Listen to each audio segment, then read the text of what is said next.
floor to the distinguished representative of Pakistan, followed by Iraq. Madam Chair, we thank you for convening this annual debate on United Nations Relief and Work Agency for Palestinian refugees in the Near East. We also thank Commissioner General Lazzarini for his briefing and assure him of our complete support in performance of his work. Madam Chair, Israeli Knesset has passed two illegal and racist laws earlier this month preventing UNRWA from continuing its essential work in occupied Palestinian territory, including East Jerusalem, and withdrawing the immunity granted to employees of UNRWA.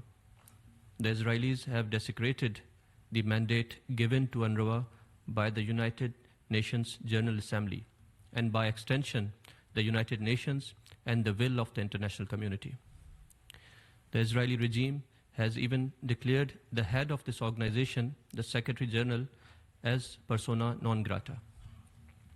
Pakistan strongly condemns the Israeli attempts to dismantle the operations of UNRWA in flagrant violations of the UN Charter, international law, provisional measures set by the ICJ and Court's advisory opinion of 19 July. Madam Chair, today the world is witnessing the most egregious violations of the purposes and principles of the United Nations Charter, international law, and international humanitarian law in occupied Palestinian territory, particularly in Gaza, which ICJ has called a plausible genocide. Pakistan stands resolutely in solidarity with the Palestinian people and reaffirm its unwavering support of UNRWA's humanitarian mission rooted in UN General Assembly Resolution 302 of 1949, which mandates the agency to carry out direct relief work for Palestinians pending a just solution to their plight in accordance with UNGA Resolution 194. UNRWA remains essential to protecting this right and delivering essential services to refugees across the region.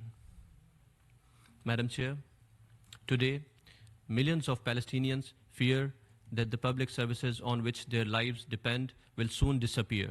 They fear that their children will be deprived of education, that illnesses will go untreated, and that social support will stop. 17,000 UNRWA personnel in occupied Palestinian territory fear that they will lose their employment. The entire population of Gaza fears that their only remaining lifeline will be cut.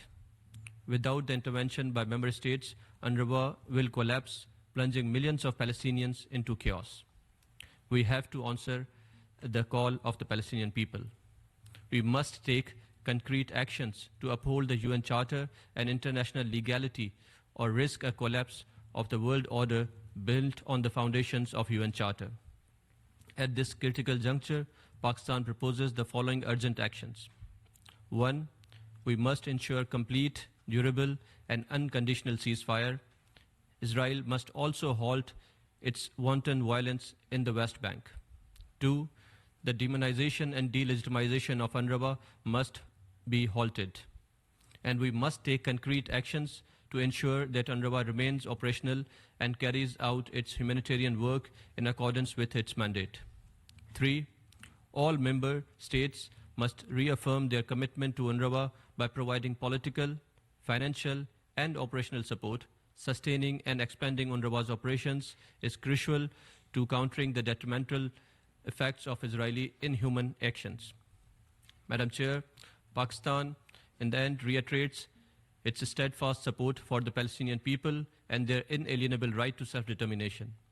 The international community must uphold the principles of justice, human rights, and international law to restore hope and dignity to the Palestinian people. I thank you. I thank the distinguished representative of Pakistan for his statement.